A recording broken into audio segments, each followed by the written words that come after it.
Estimados amigos, muy buenas tardes con cada uno de ustedes. Mi nombre es Sergio Emerson y quiero darles la bienvenida a cada uno de ustedes a el primer programa de Penalista en Acción. Quiero agradecer a todo el equipo de producción que hace posible de que podamos llevar este programa de Penalista en Acción, donde abordaremos temas muy importantes relacionados a la materia del derecho penal. De igual forma, mi agradecimiento muy profundo al Instituto de Capacitación Jurídica ICJ, que siempre apuesta por los diplomados de alta calidad y alta especialización. Nosotros vamos a abordar a lo largo de estas sesiones temas muy importantes relacionados exclusivamente al derecho penal. El derecho penal, al igual que las diferentes ramas del derecho, es una rama muy interesante y muy emocionante que nos permite a nosotros, primero, entender de cómo el derecho penal va a regular la conducta de las personas a través, por ejemplo, de la aplicación de lo que son las leyes, las normas, los artículos que se encuentran subsumidos en el Código Penal, en la cual la persona es necesario que tenga que conocer para saber, por ejemplo, cuándo estamos ante la presencia de lo que viene a ser un delito. De igual forma, otro aspecto muy importante, por ejemplo, que también debemos tener en cuenta es el aspecto procesal. ¿Por qué? Porque nosotros vivimos en un tema de inseguridad ciudadana que cada vez es más frecuente. Entonces es importante que las personas sepan qué hacer, por ejemplo, cuando se ven inmersos ante actos que afectan la libertad personal, la libertad individual, el patrimonio de la persona. Entonces es necesario que el ciudadano conozca sus derechos y sus deberes y también el procedimiento que debe seguir cuando se ve envuelto en situaciones en donde considera que se están vulnerando o se han afectado sus derechos primordiales. Asimismo, también quiero invitar a cada uno de ustedes a que compartan este programa, a que dejen su comentario, porque quienes el día de hoy dejan su comentario, vamos a estar sorteando un libro en la materia de derecho penal y se les estará haciendo entrega a los ganadores o al ganador quien deje su comentario en este programa. Así que ya saben, dejen su comentario respecto al programa de Penalista en Acción. Muy bien, estimados amigos. Vamos a empezar hablando sobre el tema de lo que viene a ser el aspecto de la inseguridad ciudadana, por ejemplo, y qué factores van a tener las instituciones del Estado, exclusivamente, por ejemplo, el Ministerio Público, quien se va a encargar de los temas de investigación procesalmente hablando. La inseguridad ciudadana es un problema latente, es un problema que afecta a todos los ciudadanos. Por ejemplo, yo les pregunto, estimados amigos, ¿cuánto de nosotros no ha sido víctima alguna vez de algún hurto o de algún robo? Por ejemplo, hoy en día muchas personas salen temerosos a las calles porque definitivamente cuando están caminando aparecen unas personas, bajan de una motocicleta, bajan de un auto y arrancan la cartera, arrancan el celular y finalmente uno no sabe qué hacer ante esa situación. De igual forma, alguien puede ir a un supermercado, puede ir a alguna tienda, deja algún objeto que le pertenece y finalmente cuando regresa, por ejemplo, este objeto que le pertenece no se encuentra. De igual forma, podemos hablar de una situación donde alguien, por ejemplo, está durmiendo muy bien en su casa, está tranquilo y de repente ingresan en este caso unos delincuentes a la casa y finalmente terminan robándose el televisor, se roban, por ejemplo, los cuadros, el dinero que uno habría tenido a bien de guardar durante muchos años de trabajo, incluso también se roban en ocasiones hasta la mascota y finalmente uno cuando despierta se da cuenta que la casa se encuentra prácticamente vacía. Entonces, de igual forma sucede con los automóviles o los carros. Entonces, latentemente y siempre se ve, por ejemplo, estas situaciones donde uno puede ser víctima de algún robo o de algún hurto. Para empezar, también vamos a ir desarrollando en este programa que hablar de robo y hurto no es igual, es diferente, ¿no es cierto? Porque lo que van a proteger, en este caso, tanto el hurto y el robo, vamos a ver que son diferentes. Siempre en el caso, por ejemplo, del hurto, va a proteger netamente el tema del patrimonio. Si hablamos, en este caso de robo, va a haber más bienes jurídicos tutelados que se van a tener a bien de proteger. Claro, el patrimonio también la integridad, también en este caso la vida. Entonces vamos a ver que hablar de hurto y robo no es igual. ¿Y esto por qué? Porque a nivel del día a día, en ocasiones uno va a denunciar un supuesto robo cuando al final fue hurto, porque quizás esa persona que denuncia este hecho no tiene signos de haber sido violentado, de haber sido agredido. Entonces, incluso se han dado en situaciones donde, por ejemplo, esta persona fue a un supermercado, dejó sus cosas, regresa y ya no se encuentran sus cosas y finalmente denuncia, por ejemplo, por robo. Entonces, vamos en cierta medida también mencionarles esa diferencia existente entre lo que viene a ser un hurto y de un robo. Por otro lado, vamos a mencionarles también el trabajo importante que tiene que realizar el Ministerio Público a nivel de las investigaciones, porque cuando uno investiga finalmente lo que va a buscar es hallar al responsable de quién habría cometido, por ejemplo, este delito contra el patrimonio, es decir, quién habría cometido posiblemente el hurto, el robo o quizás otros delitos que también se van a ver, por ejemplo, los delitos contra la administración pública y corrupción de funcionarios, ¿cierto? De igual forma, vamos a señalar también, por ejemplo, el trabajo que se tiene que realizar a nivel de la defensa, porque el abogado defensor muchas veces defienden o pueden acusarle a una persona de haber robado algo cuando finalmente esa persona en el día de los hechos, por ejemplo, no se encontraba, haber hurtado algo cuando finalmente esa persona no se encontraba, por ejemplo, también en el lugar de los hechos, y es importante que se tenga que plantear pues una buena defensa para que finalmente no se pueda dejar en indefensión a la persona. Entonces, esto y otros temas vamos a estar desarrollando en este programa. Ya saben, pueden dejar sus comentarios, pueden hacer preguntas que estaremos nosotros respondiendo y contestando en el programa del día de hoy. El programa, nuestro primer programa que sacamos acá al aire es Penalista en Acción, así que ya saben, deja tu comentario, comparte y estarás ingresando automáticamente a un sorteo de un libro en Derecho Penal. Muy bien. Vamos a empezar hablando por qué la esencia o por qué hablamos del derecho penal en sí. ¿Por qué hablamos del derecho penal? Se conoce que el derecho penal, estimados amigos, viene a ser la última ratio, la última instancia. Es decir, antes de aplicar derecho penal, tenemos que aplicar, por ejemplo, otras vías menos lesivas. Vías que pueden ser, por ejemplo, en el caso de funcionarios y servidores públicos, podríamos hablar del procedimiento administrativo sancionador.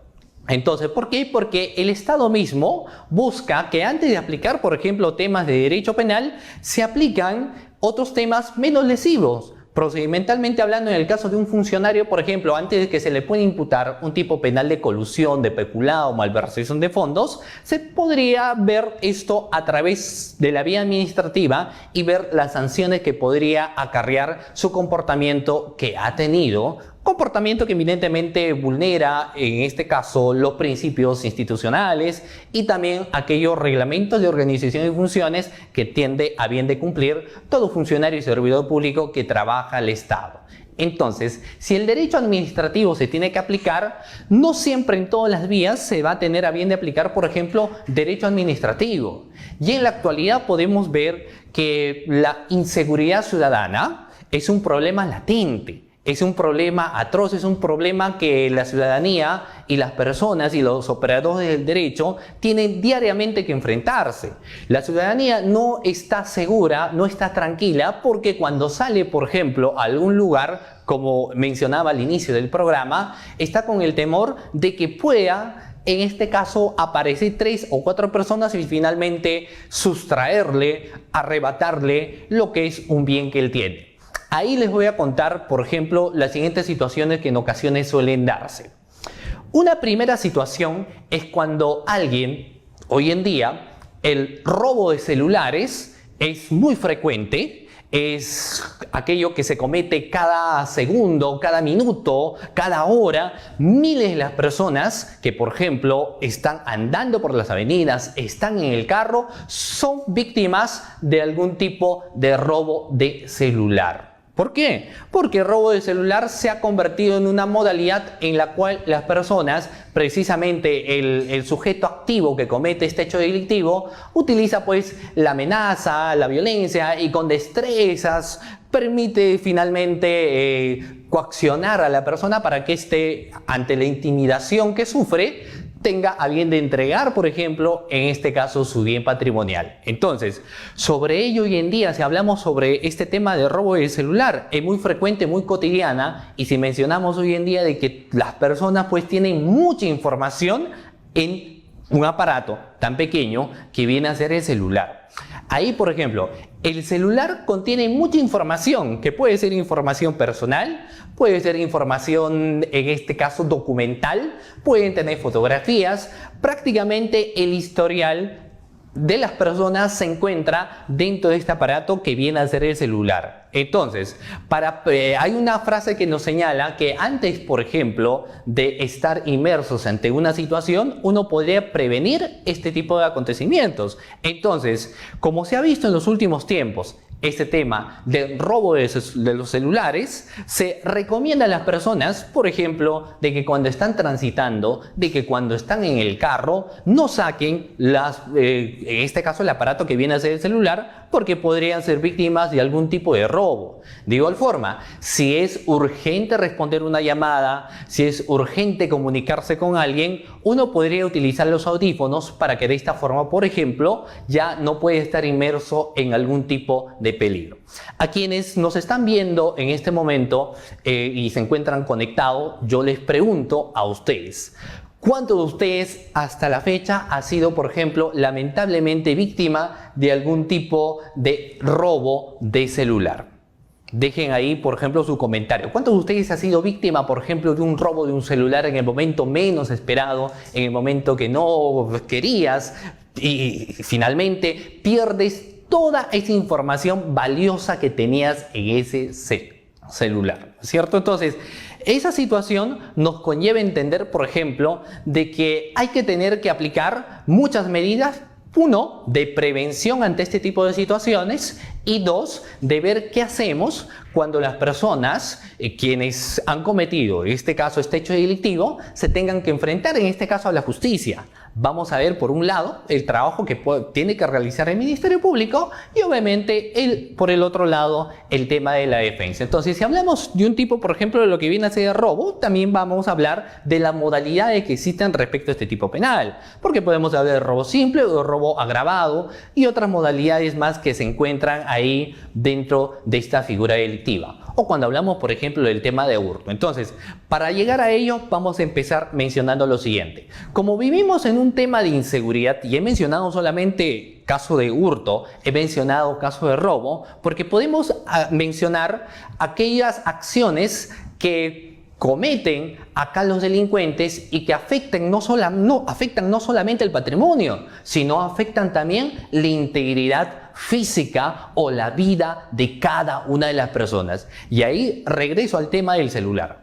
Hay muchas personas que, por ejemplo, me comentan y dicen, mira, a mí estaba en el automóvil, caminando, justamente viendo algunos mensajes y por ahí me han arrebatado de las manos el celular. Me han quitado, me he quedado dormido y me han finalmente arrebatado de este aparato que es el celular, en el cual tengo información importantísima.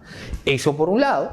Y por otro lado, hemos tenido personas que, por ejemplo, señalan lo siguiente, que tranquilamente están caminando rumbo a su casa, 10 de la noche, por ejemplo, no teniendo el celular a la vista, sin embargo, eran interceptados por 3 o 4 personas quienes con violencia o amenaza, diciéndole, por ejemplo, deme todo lo que tienes, todo lo que posees y no te vamos a matar. Y finalmente esta persona, por este temor, termina desprendiéndose de su bien patrimonial que tiene.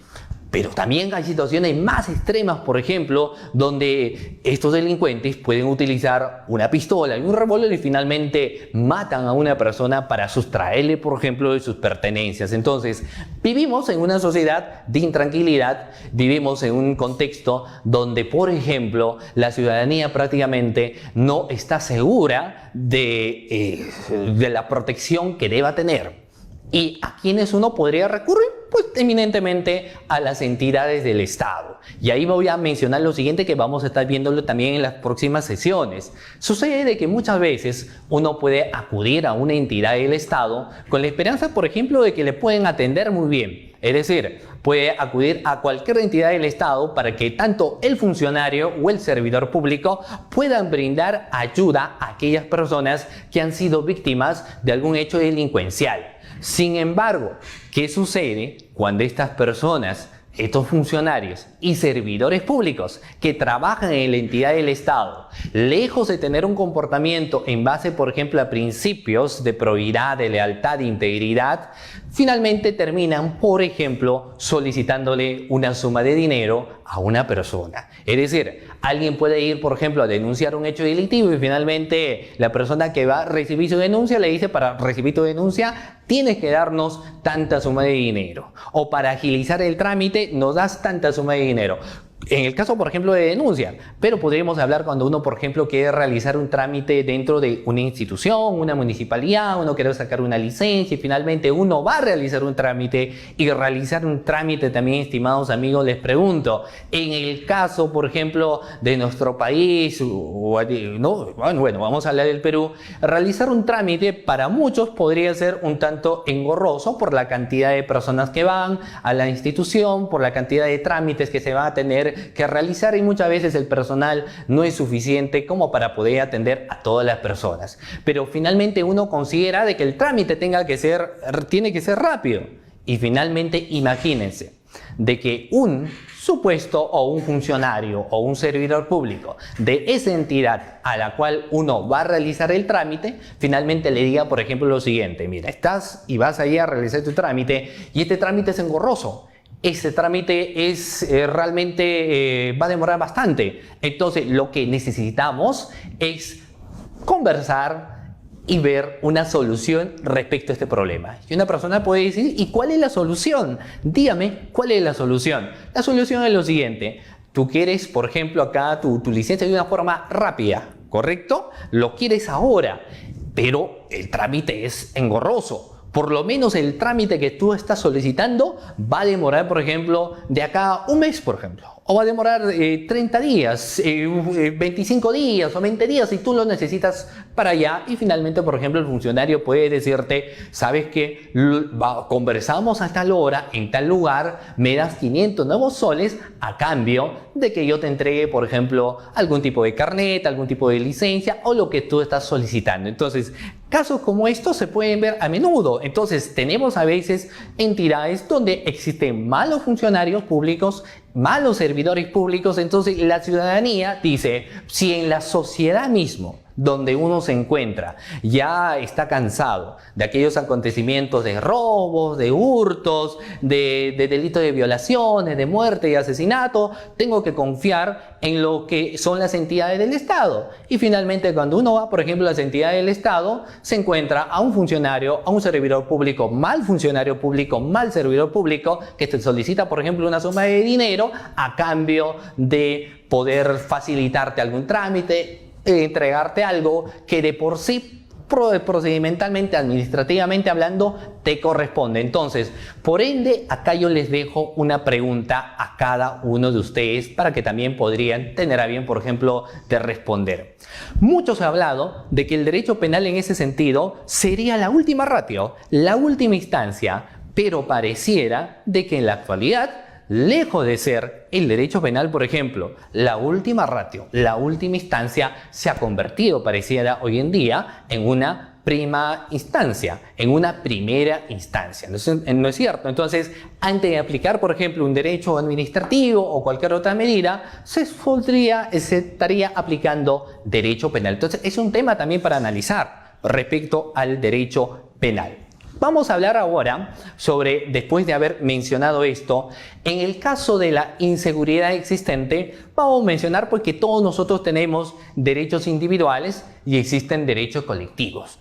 Todos nosotros tenemos derechos individuales que por ley, por la Constitución, nos corresponde y se tengan que tener a bien de, en este caso, respetar nuestros derechos. Pero también tenemos deberes y deberes con la sociedad. Entonces, tendremos la existencia de derechos individuales y tenemos también la existencia, por ejemplo, de derechos colectivos. A veces uno imaginariamente se pone a pensar, si tengo derechos individuales y derechos colectivos y los pusiera en una balanza, ¿cuál de los dos pesaría más? los derechos individuales o los derechos colectivos? ¿O es que cuando vemos ante una situación que se comete, por ejemplo, un robo, un hurto, un asesinato, una violación, no solamente existe pues la afectación, en este caso el agraviado, sino que, por ejemplo, cuando alguien es víctima de un robo, víctima de un hurto, cualquiera de nosotros podría haber sido también esa persona que ha sido la agraviada? Entonces, como que existe una defensa, no solamente a la persona agraviada, sino hay una defensa de toda la sociedad.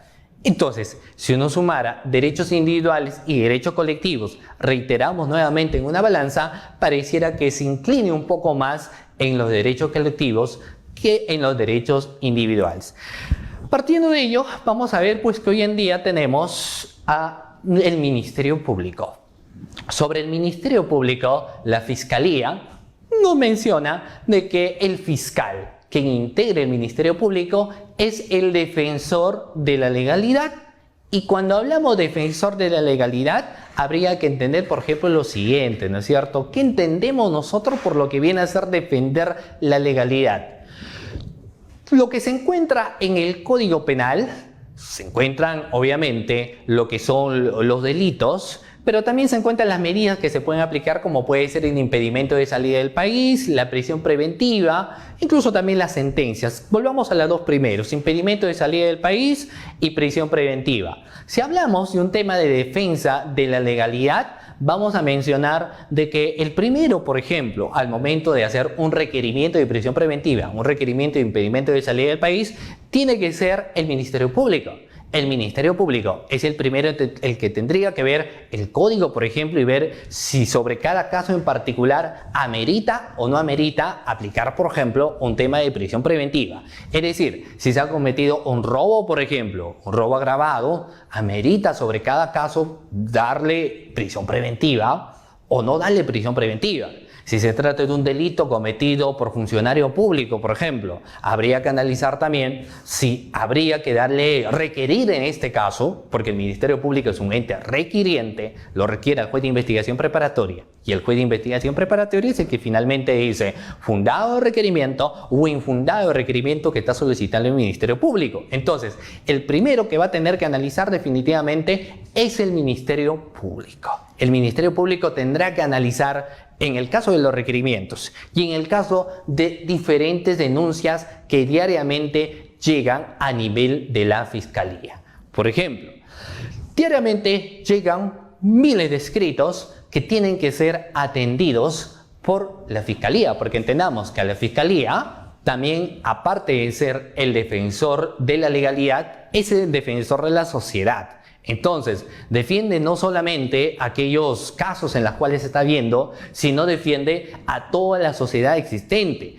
Yo les hablaba al inicio, en el caso, por ejemplo, del robo, del hurto.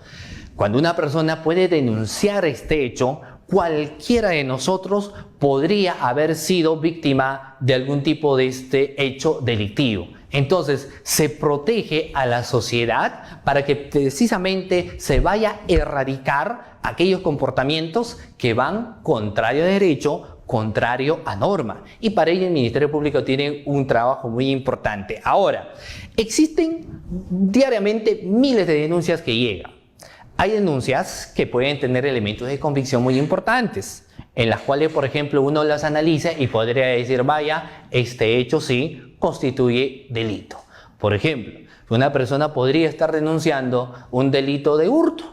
Y dentro de ese delito de hurto, por ejemplo, puede presentar un certificado médico legal en la cual se encuentran las lesiones que ha sufrido, los golpes que ha tenido. De igual forma puede presentar, por ejemplo, en este caso, fotografías de la lesión, porque al momento de la violencia que ha ejercido este delincuente para que finalmente le arrebate de su pertenencia, le ha dado golpes, le ha dado puñetazos, le ha dado patadas, rasguños. Entonces, lesiones que se pueden dar, que se pueden ver a través de las fotografías. Puede presentar algunos testigos que finalmente a nivel de una investigación se les va a tener a bien de citar. Entonces, incluso el bien que lo han tenido a bien de sustraer que de su pertenencia, como puede ser su celular, incluso una denuncia que lo hizo por internet y que es una denuncia policial. Entonces, los elementos de convicción definitivamente permiten, cuando alguien presente una denuncia, tener la idea de que elementos se tiene. Y hay que empezar pues a calificar esta denuncia y empezar con los actos de investigación que son propias de las diligencias preliminares. Pero puede haber situaciones también donde existen denuncias que finalmente existen denuncias anónimas. Existen denuncias que solamente te pueden narrar algo, pero no te precisan algo concreto. Por ejemplo, te pueden decir: estaba caminando a las 7 de la noche y me interceptaron 2 personas y me sustrajeron y me quitaron mi celular. ¿Correcto?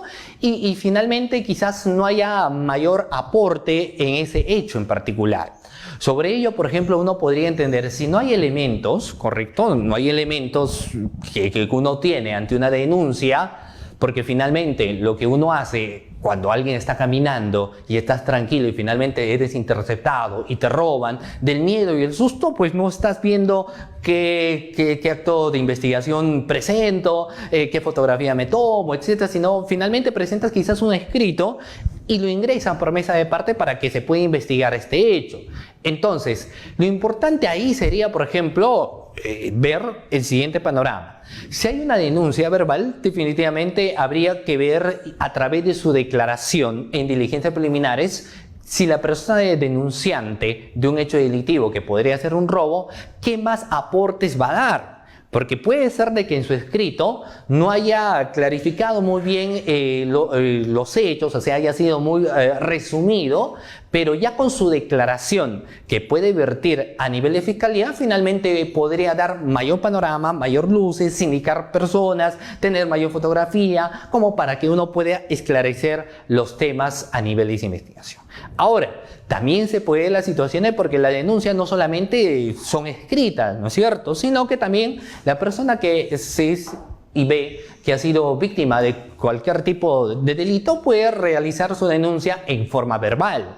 Y si aparte de ello hablamos, por ejemplo, que una persona puede saber quién es la persona que ha sustraído su celular, quién es la persona que lo ha robado, lo ha identificado al presunto autor de hecho delictivo, uno podría, depende de las circunstancias, montar, por ejemplo, un operativo para finalmente dar con la persona que ha sustraído este bien. Entonces, lo que sí es importante saber es que todo hecho delictivo se tiene a bien de denunciar, y si es en el acto mejor, porque uno va a tener elemento de convicción, va a poder recopilar información en tiempo más cercano y de esta forma va a ayudar de una u otra manera al trabajo que está realizando el Ministerio Público, por ejemplo. ¿Correcto? Entonces, sin embargo, por ejemplo, muchos decían: ¿para qué voy a denunciar un robo? Porque finalmente si denuncio un robo, denuncio un hurto, finalmente el proceso demora bastante. Y muchos dicen: pero ¿por qué me voy a ir a una vía penal sobre un tema de un robo? ¿Por qué me voy a ir a la vía penal sobre un tema de un hurto? Porque si finalmente estoy en estas situaciones, el proceso, contratar quizás un abogado, acudir, voy a perder más tiempo y pues, como diría una frase, el tiempo vale más que el dinero. Y finalmente pues deciden no hacerlo. Entonces, ¿qué sucede esto? Lo que pasa es que cuando uno, por ejemplo, no puede denunciar hecho contrario a ley, finalmente la persona que lo comete puede ser reincidente de este tipo de situaciones, porque no ves que ante un primer hecho finalmente quizás no le ha sucedido nada, correcto, no hay una investigación con él, podrían ser definitivamente reincidentes con el accionar que están teniendo a bien de cometer. Entonces, el Ministerio Público tiene un trabajo muy importante a nivel de investigación para finalmente poder ver si un hecho delictivo se ha cometido o no se ha cometido. Hay una pregunta muy interesante que también se suele dar. Cuando hablamos a nivel de una investigación propiamente, estaremos hablando de prueba. Es decir, Si yo he sido pues eminentemente víctima, por ejemplo, de un robo y voy a denunciar este hecho al Ministerio Público y adjunto, por ejemplo, ahí algunos testigos, fotografías, adjunto también en este caso una denuncia virtual por pérdida que he realizado, presento un escrito señalando que soy el propietario, por ejemplo, del bien que ha sido en este caso robado, ¿eso que yo presento será prueba? Porque hablando de ello, muchas veces hemos escuchado pues de que lo que presentamos a nivel de una investigación son pruebas. Entonces uno, por ejemplo, a veces puede presentar su denuncia y dice, estas son las pruebas que estoy presentando, ¿correcto? Estas son pruebas.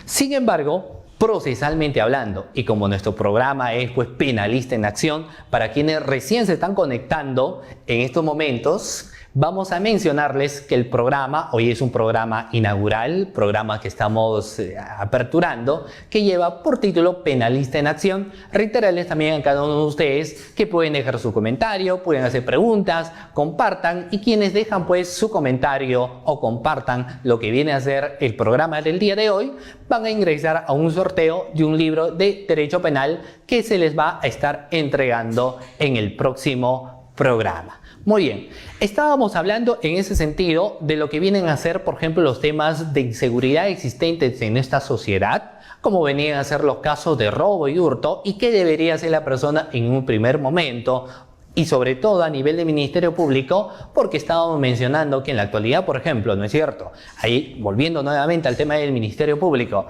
el Ministerio Público, por ejemplo, con el Código de 1940, no tenía propiamente el tema de la carga de la prueba. ¿Correcto? Es decir, ahí podíamos mencionar que la policía realizaba trabajos de investigación y finalmente el Ministerio Público tenía un trabajo muy distinto a lo que lo tiene en la actualidad. ¿Y esto a razón de qué? Porque, por ejemplo, en el Distrito Judicial de Huaura, en el año 2004, se inserta lo que viene a ser el nuevo Código Procesal Penal.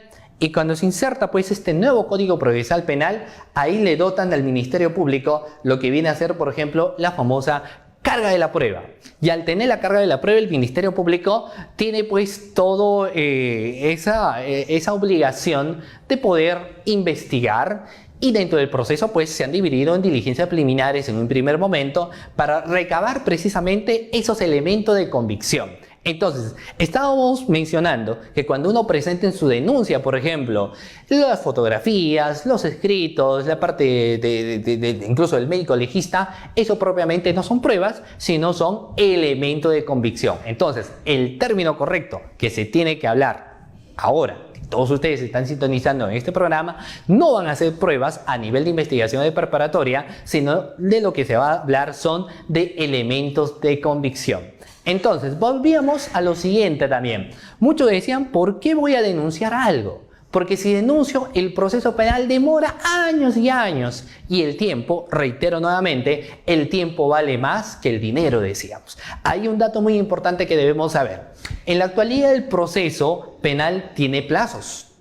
Y los plazos son perentorios y de estricto cumplimiento. Es decir, los plazos a nivel de investigación van a tener tarde o temprano a bien determinar. No puede ser ninguna persona sometida a una investigación por un tema de bastante tiempo. Y esto va a tener como resultado diferentes situaciones. Por ejemplo, una de ellas es el tema de la prescripción. Y en el caso de la prescripción es definitivamente porque ninguna persona puede ser sometida pues a una investigación durante años y años y años y años para que finalmente, al final, por ejemplo, puedan sobreseer el caso o pueden archivar el caso. Entonces, cuando se ha tenido más tiempo de investigación, más que la pena que se le está y que se le pondría en relación, por ejemplo, a cada tipo penal. Entonces, en razón de ello, la prescripción va a operar definitivamente cuando uno tiene un plazo infinito. Y eso en la actualidad, pues no existen plazos infinitos, sino los plazos tienen que cumplirse. Ahora, por otro lado, la defensa. La defensa, ya luego vamos a estar mencionando aspectos importantes, por ejemplo, de la defensa. Pero la defensa, cuando ve que el Ministerio Público, por ejemplo, se ha pasado del plazo de su investigación, lo que va a tener que plantear es un control de plazo. Y el control de plazo se va a dar se presenta, por ejemplo, ¿no es cierto? O sea, uno podría tener varias vías de presentar, porque el abogado litigante podría presentar al Ministerio Público un escrito señalándole: mira, fiscal, tu plazo de investigación ha concluido, a razón por la cual emita el pronunciamiento que corresponda. Si es en el caso de las diligencias preliminares, por ejemplo, el fiscal va a tener que decidir al término de las diligencias preliminares dos cosas. Por un lado, si ha individualizado a los presuntos autores del hecho delictivo, por ejemplo, si tiene elementos ya de convicción, hay una imputación necesaria, correcto, ya tiene en cuenta en cierta medida los hechos precedentes, los concomitantes, los hechos posteriores, lo que se va a tener y no se ha extinguido la acción penal, que estamos hablando de un tema de prescripción hace un momento, y en este caso no se ha extinguido la acción penal, el Ministerio Público va a tener a bien de formalizar la investigación preparatoria. Pero en el caso, por ejemplo, de que no se ha individualizado al presunto autor del hecho delictivo, o el hecho no se le puede imputar, por ejemplo, a la persona denunciada, o es imposible quizás incorporar nuevos elementos de convicción, o se ha extinguido por un descuido, ¿no es cierto?, a nivel de investigación de la acción penal, se va a tener en este caso de emitir, por ejemplo, una disposición de archivo. Pero así imitamos una disposición de formalización o una disposición de archivo, en un proceso común tendremos, por ejemplo, 120 días para poder, en este caso, hacer el pronunciamiento repetido. ¿Y qué pasa si uno se pasa del tiempo? Obviamente, uno lo plantearía, en este caso al fiscal, para que emita el pronunciamiento que corresponde, sin perjuicio de irse, por ejemplo, ante el juez de investigación preparatoria para una audiencia de control de plazo.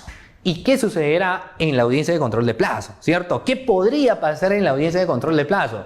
Definitivamente ahí el Ministerio Público tendría que dar las explicaciones de por qué hasta el momento no ha emitido la disposición que corresponda. Es decir, por qué hasta la fecha no ha emitido sea la disposición de formalización o sea la disposición de archivo, ¿correcto? Entonces, bajo la exposición que puede ser el fiscal, finalmente, el juez de investigación preparatoria va a tener que pronunciarse respecto a este caso. Podría, por ejemplo, ordenar al fiscal de que emita en el tiempo de la brevedad posible la disposición de formalización o en este caso la de archivo. Y eso puede suceder también en el caso del control de plazo, cuando estamos ya culminando lo que viene a ser la etapa de formalización de investigación preparatoria propiamente dicha, claro, porque si me he pasado, por ejemplo, desde la emisión de la disposición de conclusión de investigación preparatoria, si es un caso complejo, el Ministerio Público tiene 30 días para que pueda emitir el requerimiento que corresponda. Si es un caso simple, en su requerimiento va a tener 15 días, ¿correcto? Entonces depende de ello y se declara, por ejemplo, el control de plazo fundado, le va a dar 10 días al Ministerio Público para que pueda emitir el requerimiento que corresponda en esa situación. Entonces, hay mucho que hacer a nivel de una investigación por parte, por ejemplo, del trabajo que tenga que realizar, en este caso, el representante del Ministerio Público, que es el fiscal. ¿Correcto? Muy bien. Y la defensa. ¿Cómo puede, en este caso, la defensa, por ejemplo, realizar un buen trabajo? Es decir, claro está que estamos mencionando nosotros situaciones donde se cometen diferentes hechos delictivos. Estamos en una sociedad insegura, en una sociedad donde no estamos seguros. Muchas veces, como alguien me decía, no estoy ni seguro de mi sombra, no confío en nadie. Entonces, eso es una situación real, esa es una situación existente. Pero también es algo real que existen muchas veces imputaciones que no tienen sustento. Es decir, hay en ocasiones muchas personas que pueden estar incluso purgando algún tipo de una condena, pueden estar privados de su libertad y finalmente no son culpables de la realización de un hecho delictivo. Muchas veces va a depender ahí de cómo se puede plantear una buena defensa y ahí ingresaría el trabajo del abogado defensor.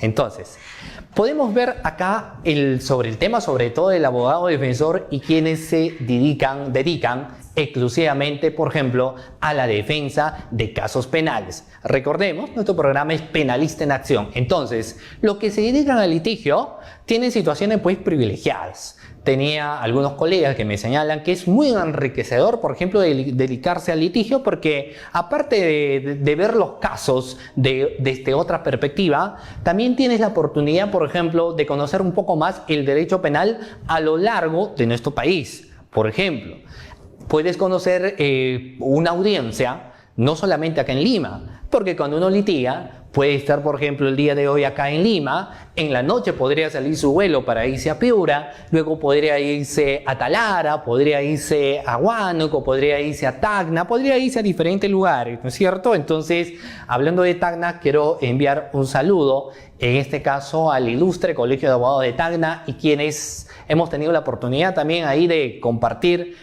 conferencias en esta heroica ciudad de Tacna. Entonces, un saludo a cada uno de ustedes. Volvíamos al tema. Entonces, es enriquecedor, por ejemplo, muchas veces este tema del litigio, porque si en un momento te encuentras, por ejemplo, acá en Lima y en diferentes lugares, vas conociendo el derecho penal a lo largo y ancho, por ejemplo, de nuestro territorio, y muchas veces uno va entendiendo de que en el proceso penal en ocasiones suceden muchas cosas diferentes. Es decir, a veces uno en litigio entiende lo que veo acá, por ejemplo, en Lima, a nivel del proceso, muchas veces no lo veo en provincia, muchas veces no lo veo en el norte del país, en la selva del país. Entonces, eso también enriquece y nos hace ver, en el caso del litigio, de que uno va conociendo un poco más el tema también del derecho penal. Vamos a partir por lo siguiente. Por ejemplo, Álvaro Ceballos Najar nos hace una pregunta muy interesante que vamos a tener a bien, por ejemplo, en este caso, de responder. Nos dice: ¿qué sucede si acudes a la comisaría y no recepcionan tu denuncia? ¿Qué puedo hacer? Incluso si aún cuando pides que lo identifiquen el efectivo policial no lo hacen, ¿no es cierto? El efectivo policial quizás te puede decir: no, me vas a presentar tu denuncia, y lo que es peor aún, como mencionaban algunos amigos, un mal funcionario público, un mal policía podría decirte: si quieres que recepcionemos tu denuncia, pues hermanito, dime cuánto es, ¿cierto? A propósito de esas situaciones que se dan. Entonces, para empezar, todo ciudadano tiene derecho a presentar una denuncia, y toda persona tiene el derecho a recepcionar la denuncia que el ciudadano está teniendo a bien de presentar. Entonces, no puede existir una situación donde no te puedan recepcionar, por ejemplo, ningún tipo de denuncia, sino las tienen que realizar. El tema podría ir quizás por otro lado. Podría ser de que en ocasiones se ve mucho el tema de competencia. Por ejemplo, a nivel fiscal uno podría denunciar un supuesto delito de corrupción, donde, por ejemplo, estamos hablando de que una persona fue a una entidad del Estado para que finalmente realice un trámite y termina saliendo un funcionario público y le solicita, por ejemplo, una suma de dinero. Estos hechos han sucedido, por ejemplo, en Lima Norte. Y la persona cuando han sucedido en Lima Norte, digamos por ahí, han sucedido en Los Olivos, han sucedido en Coma, y la persona presenta pues su denuncia, estos hechos, en la Fiscalía de Lima Centro. Ahí vamos a hablar lo siguiente. Toda persona, y esto hemos visto pues en derecho penal, todos tenemos ¿no? el tema de la jurisdicción, todos tenemos la jurisdicción, el derecho a administrar justicia, pero no todos tienen competencia. Entonces, cuando no es competente por la denuncia del lugar de los hechos donde se habrían cometido este hecho delictivo, ahí sí, por ejemplo, lo que se podría hacer es derivar, pero dándole las facilidades del caso. Por ejemplo, si uno denuncia al Ministerio Público y dice los hechos de delito de corrupción de funcionarios se han sucedido en Lima Norte, pero lo está denunciando en Lima Centro, uno podría darle la dirección, por ejemplo, de esa fiscalía e incluso, por ejemplo, darle las facilidades en las cuales pueda permitir presentar una denuncia que podría ser producto de un operativo. Entonces, siguiente. ¿Qué nos menciona sobre el tema de la identificación? Toda persona, todo funcionario público, para empezar dentro de la entidad, están obligados, sobre todo en el caso de los servidores públicos, a usar el distintivo institucional, que viene a ser el uniforme, y también utilizar el photocheck, porque es la identificación. Entonces, cuando uno va a presentar una denuncia, el efectivo policial, o en este caso el fiscal o quien lo atienda, tiene la obligación en tener que identificarse. no puede suceder esta situación de no identificarse, porque si no se identifica, uno definitivamente no podría saber quién es la persona que le ha atendido, y esto generaría problemas porque definitivamente no sabríamos quién ha sido finalmente la persona que me atendió, porque puede ser que nuevamente regrese y me dicen que no existe esa persona o quién ha sido. Entonces tienen toda la obligación de tener a bien de, en este caso, identificarse. Si no, toda institución tiene, pues, en este caso su libro de reclamaciones para que finalmente uno pueda sentar los precedentes que se han sucedido cuando no se quiere identificar. Recordaba mucho esto cuando un colega una vez me contaba que se fue a una institución, la atendieron de una forma negativa, entonces le trataron mal y él obviamente se sintió mal, quiso identificar a la persona para que finalmente supiera quién ha sido esta persona que le había tratado mal, y esta persona no quiso. Entonces uno solicita, pues, el libro de reclamaciones, por ejemplo, en este caso, para dejar presente quién ha sido la persona que le ha atendido o dejar un precedente de esa situación. Entonces, concluimos diciendo que definitivamente la identificación es una obligación y nosotros tenemos el derecho de solicitarles de que se tengan a bien, por ejemplo, de identificar. Muy bien, acá hay una pregunta de Gianmarco Muñoz Bazán. Nos dice: ¿qué tan legales son las iniciativas populares como Chapa tu Choro y Línchalo, ¿no?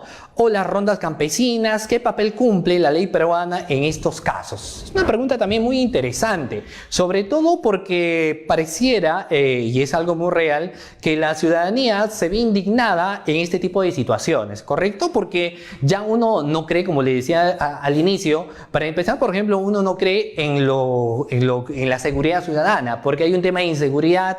No se cree, por ejemplo, en la promesa que alguien te puede hacer, porque finalmente promesas son promesas, y los llamados a tener que administrar muchas veces justicia finalmente no son los que hacen un trabajo adecuado. Entonces uno dice: no hay justicia en nuestro país, no creo en la justicia. Entonces, como no creo en la justicia, lo que voy a tener que hacer es tomar la justicia por mis propias manos, ¿correcto? Entonces, definitivamente ahí vamos a ver lo siguiente. El Código Penal definitivamente aplica la vía procedimental y aplica quiénes son las entidades para que finalmente estas entidades puedan realizar un trabajo de acorde y no se pueda vulnerar, pues, derechos individuales.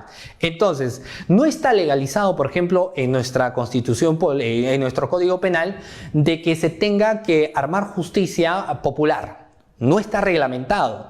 Entonces, esto se consideraría, cuando se individualiza, por ejemplo, a quienes pueden causar una lesión grave a una persona, ser posiblemente incluso hasta investigados. ¿Por qué? Porque muchas veces puede ser de que uno puede atrapar a un presunto ladrón cuando finalmente no ha sido el que ha cometido, digamos, un robo, o no ha sido el supuesto violador, porque muchas veces, como le decía al inicio, en ocasiones solamente son indicaciones.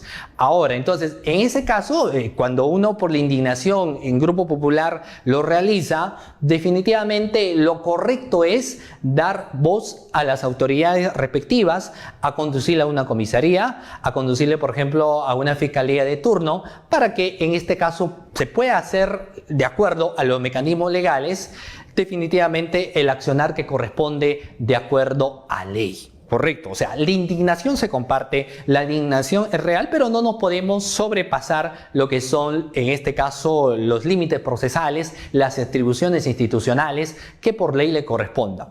Muy diferente sería, por ejemplo, cuando se trata de un tema de legítima defensa, ¿no es cierto? Por legítima defensa, si uno puede causar la muerte de otra persona, cuando finalmente te están apuntando también con un arma, entonces quizás ese tipo de situaciones podrían ser distintas. O cuando uno, por un tema de defensa, por ejemplo, hacia otra persona, podría accionar, podría ocurrir definitivamente para protegerlo. Entonces ahí, en ese tipo de cosas, estamos ante otro tipo de situaciones, por ejemplo, ¿de acuerdo? Entonces, muy bien, esos eran los comentarios que nos estaban dando acá nuestros amigos. Reiteremos nuevamente de que pueden seguir dejando sus comentarios. ¿Qué puedo hacer en este caso? Ahora, ahí hay una pregunta donde dice: Rubí, ¿qué hago si me roban? Bueno, definitivamente la recomendación que uno tendría que hacer cuando es víctima de robo es denunciar a la comisaría más cercana, ¿correcto? O irse al Ministerio Público más cercano. Porque entendamos esto que es muy importante. Es muy distinto que cuando has sido víctima de un hurto, que por lo general no hay lesiones en el tema de un hurto, porque solo por destreza el sujeto activo, el malhechor, se sustrae del lugar donde tú habías dejado tu laptop, tu celular y finalmente termina llevándose y al final tú no te das cuenta. Tenía un amigo que me decía, por ejemplo, lo siguiente: yo me subí a la combi y finalmente tenía el celular en mi bolsillo y llegué a mi casa y ahí cuando empecé a buscar mi bolsillo me di cuenta recién que no tenía, en este caso, mi celular. Y eso es un robo, definitivamente. ¿Para qué? Eso es una destreza que ha tenido el sujeto activo para que pueda sustraer, pues, en este caso, el celular. No estamos hablando propiamente de un robo. ¿Y por qué? Porque para que exista robo, la situación es diferente. Hay una afectación mayor, por ejemplo, en el caso de lo que vienen a ser propiamente los robos, porque claro, vamos a tener como bien jurídico protegido lo que viene a ser el patrimonio en un primer momento, pero también vamos a tener la libertad de la persona, en este caso como bien jurídico protegido, y aparte de la libertad también vamos a tener, por ejemplo, la vida, porque en ocasiones, como estaba señalando, hay personas que lamentablemente matan a alguien solo para robarles, en este caso, 100 soles, 20 soles, etc. Entonces, la primera medida que uno tiene que hacer es denunciar, pasar el examen médico legista para saber cuáles son las lesiones que se han causado. Y siguiente, las cámaras de vigilancia. Las cámaras de vigilancia, que es un llamado también muy importante que uno tiene que tener en cuenta. Vivimos las cámaras de vigilancia, que son la vista o los ojos de águila de la sociedad, porque a través de la cámara de vigilancia, que deben que estar evidentemente en mantenimiento y en funcionamiento, podemos individualizar a los presuntos autores de un hecho delictivo. Siguiente, cuando ya se encuentra a nivel de una investigación, digamos un tema de robo, también hay que solicitar en el menor tiempo posible videovigilancia para que tengamos la información. Es lamentable cuando en ocasiones, por diferentes factores, uno solicita, por ejemplo, un videovigilancia después de 20 días. Uno puede cursar ese oficio, puede solicitar eso, pero lamentablemente a veces la información que te dan es lo siguiente: se ha pasado el tiempo y ya no podemos darte este video porque lamentablemente la duración solamente son de 15 o 20 días. Entonces ahí también va a ser muy importante el trabajo que se tenga que hacer para tener. ¿Y estos efectos de qué? De individualizar a los presuntos autores de un hecho delictivo. Ese es importante para tener, por ejemplo, en este caso, tener en cuenta. Ahora, hay una pregunta de Rafael Bravo. ¿Cuáles son las medidas de seguridad que le dan al denunciante? Nos dice, la denuncia puede ser anónima en casos vecinales. Mucha gente no quiere denunciar porque el criminal los conoce. El miedo a las represalias. Muy bien, este tema del miedo a las represalias, por ejemplo, es algo muy peculiar. A veces el temor de denunciar de diferentes factores. Ya en la próxima sesión, les invito el próximo jueves, porque el próximo jueves vamos a estar también en este programa Penalista en Acción viendo, y nuestro programa se va a denominar Fui a realizar un trámite a una entidad del Estado y me solicitaron dinero. Delito de corrupción de funcionarios. Vamos a hablar la participación de estos sujetos especiales como el funcionario, el servidor público, qué podemos hacer ante esas situaciones. Entonces, muchas veces incluso los propios trabajadores de una entidad tienen miedo a denunciar. ¿Por qué? Porque puede ser de que uno se esté enfrentando a organizaciones criminales, puede ser que uno se esté enfrentando a bandas, entonces siempre hay un miedo a represalias. La denuncia anónima es válida. Cualquiera de nosotros podría realizar eminentemente una denuncia anónima, pero lo que va a ser muy importante es aportar datos que corroboren los sucesos que se han dado.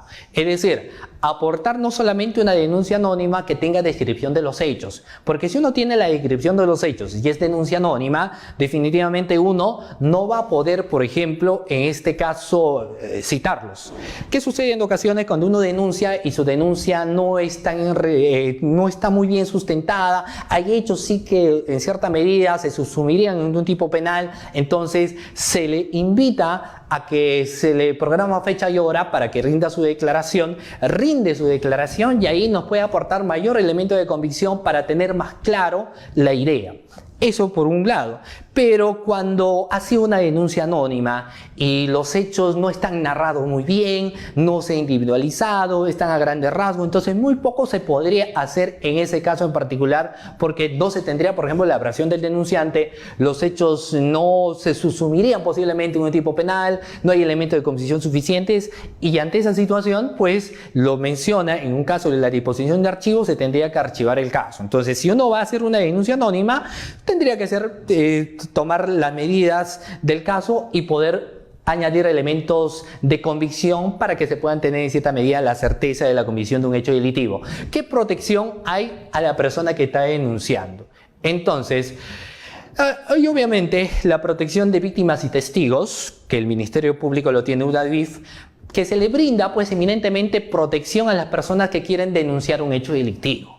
Entonces, esta protección se les da definitivamente porque las personas que denuncian tienen información privilegiada, información muy importante, pero esta información que va a dar, tiene temor de darla porque definitivamente no se siente, por ejemplo, en este caso protegido. Entonces el UDAVIF, que hace programas que uno puede ver e informarse también a través de internet, se puede dar cuenta de que va a proporcionar medidas de seguridad a la persona que está denunciando un hecho delictivo. Entonces, definitivamente esto, hay una protección. No hay por qué no denunciar, sino por el contrario, uno tendría en este caso que denunciar un hecho delictivo en ese caso. Muy bien, seguimos con los saludos. Saludo para Antonio Torres, para Norma Chambi Quispe, para Sandy Gabriela Domínguez Laurante. Muchas felicitaciones, doctor, por su programa. Muchísimas gracias para usted. Quienes se están conectando pues en esta mañana, recordamos que estamos en el primer programa de Penalista en Acción,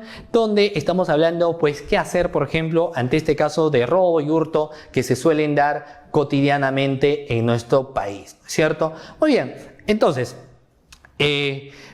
vamos a ver también si acá tenemos otras preguntas que nos están dando, nos dejan saludos también, nos mencionan.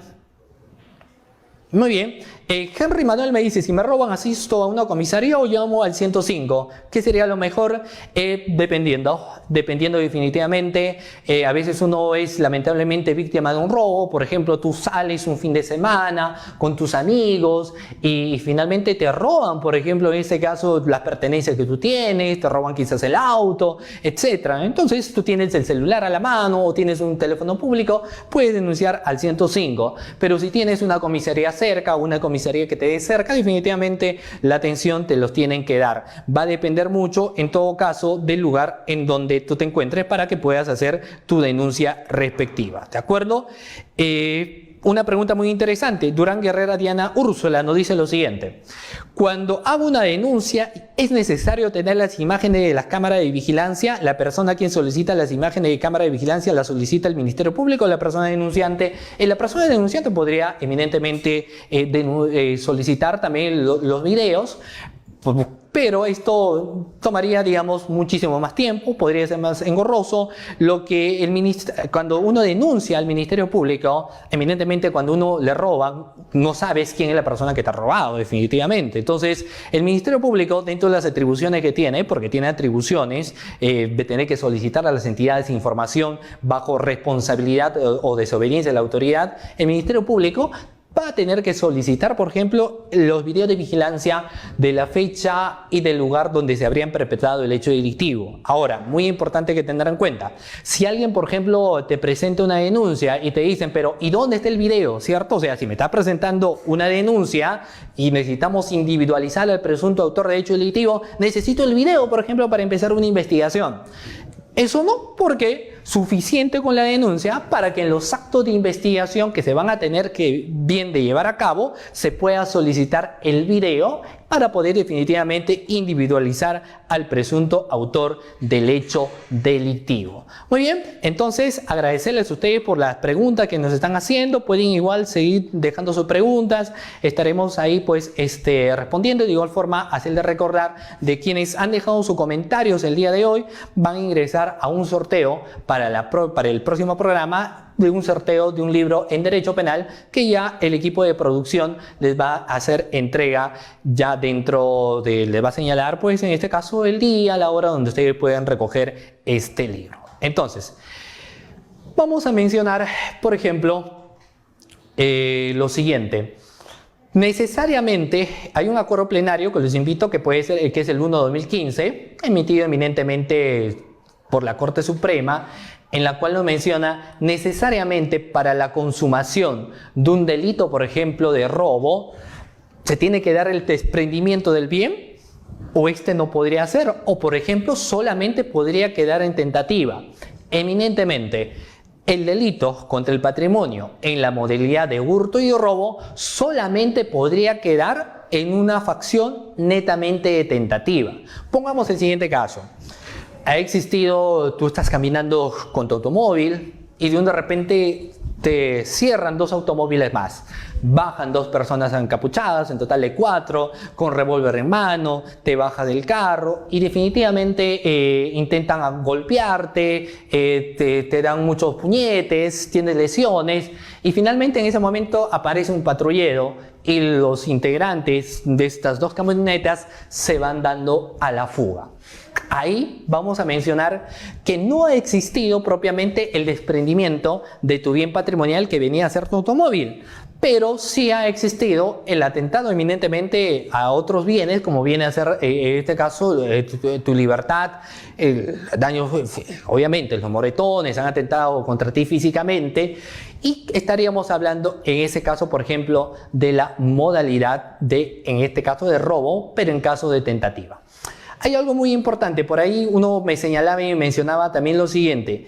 ¿Y qué sucede, por ejemplo, si sencillamente agarro un día, por ejemplo, y esto es importante señalarlo, un día, por ejemplo, una persona dice lo siguiente: sé que mi vecino tiene una laptop y su laptop puede ser más rápida, yo no tengo laptop y tengo que hacer mi trabajo. Entonces yo sé que mi vecino lo deja siempre en un lugar común, donde son unos condominios, sé que lo deja en la mesa, y lo que voy a hacer es yo sencillamente agarrarme su laptop y lo voy a tener prestado solamente por 5 horas. Después de las 5 horas voy a devolverle su laptop, ¿correcto?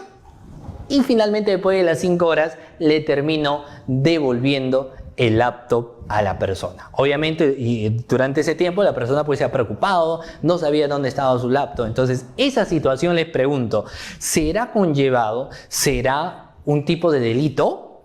Y la respuesta es sí, porque en ese caso estaremos hablando, por ejemplo, del hurto de uso. O sea, no importa de que tú después de ello hayas devuelto lo que viene a ser el bien patrimonial, sino el hecho de que tú lo hayas sustraído de la esfera de dominio. El hecho de que uno sustrae de la esfera de dominio o de pertenencia de la otra persona, ya conllevamos en este caso una vulneración al patrimonio, razón por la cual esto se va a conocer pues con el tema eminentemente de hurto de uso, ¿correcto? Porque ahí estaríamos hablando netamente del hurto de uso. Entonces, no olvidemos que en el caso, una de las diferencias bien marcadas es que en el hurto va a existir destreza, ¿correcto?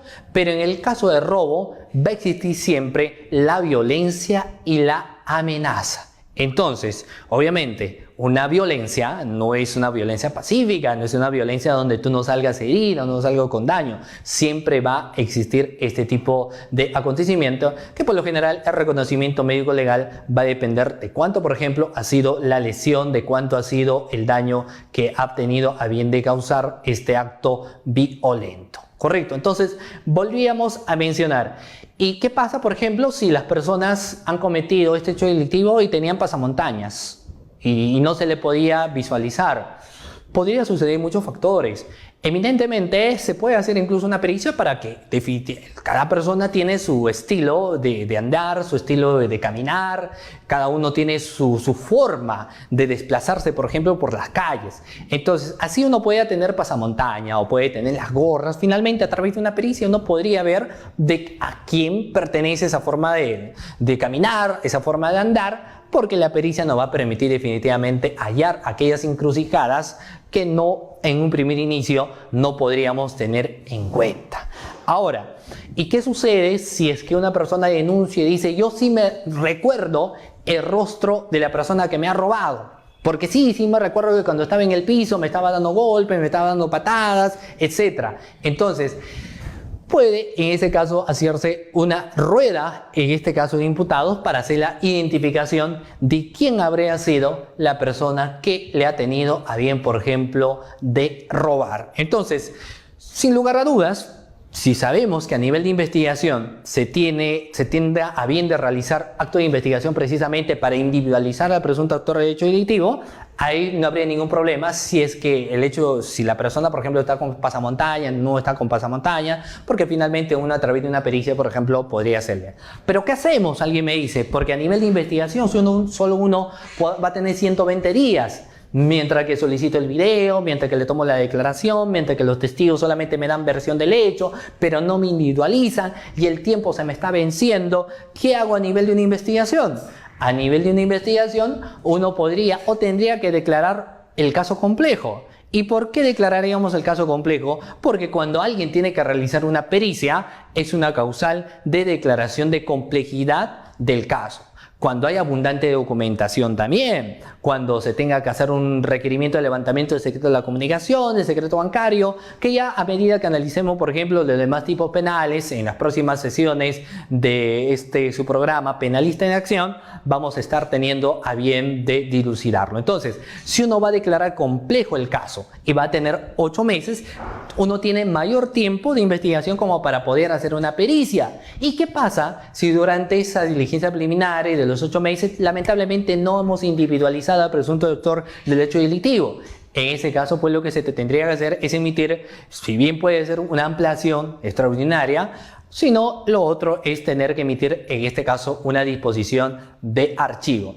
Entendamos que el archivo no es cosa juzgada. El archivo es cosa decidida.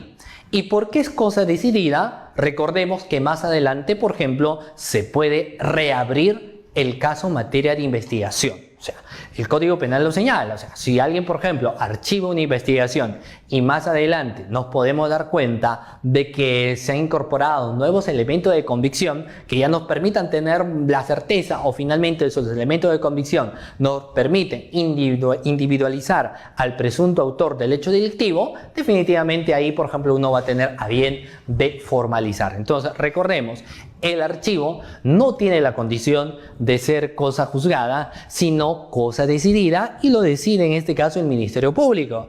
Recordemos que, claro, en el caso del archivo no es archivarlo sencillamente, sino que se va a correr traslado de los sujetos procesales para que esto, en el plazo de 5 días, presentan su recurso de elevación de actuados y será el fiscal superior quien confirma o revoca la disposición de archivo venida en causa.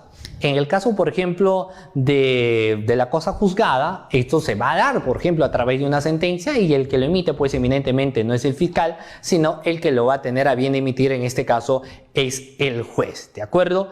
Y eso va a ser muy importante, por ejemplo, para poder señalar. Igual, hay algunos saludos para Gerlín Calderón, para Edu Quispe nos dice saludos, interesante el tema. Gerlín nos dice saludos, maestro Sergio, interesante el tema. Entonces, muchísimas gracias a todos los que se siguen conectando acá. Recuerden que pueden transmitir y no se olviden que todos los jueves estará su programa Penalista en Acción a partir de 6:15 de la tarde para hablar en un primer momento sobre lo que viene a ser la problemática, sobre el tipo penal, el análisis jurisprudencial, doctrinario, y pueden dejar sus preguntas porque en el siguiente tiempo del programa estaremos nosotros pues respondiendo la pregunta que ustedes tengan. ¿De acuerdo? Muy bien. Ahora, finalmente, cuando uno habla, por ejemplo, del bien mueble. Respecto al bien mueble, vamos a ver de que en el caso, por ejemplo, de robo, no solamente se va a hablar de objetos que son fácilmente, por ejemplo, transportables, como puede ser el celular, una laptop, dinero, sino también vamos a ver que, por ejemplo, los elementos electromagnéticos o como puede ser la corriente eléctrica, también se pueden robar. Es decir, Pueden ser tales como el agua, la energía eléctrica, el gas o los otros, que son, por ejemplo, elementos incorpóreos propiamente dicho.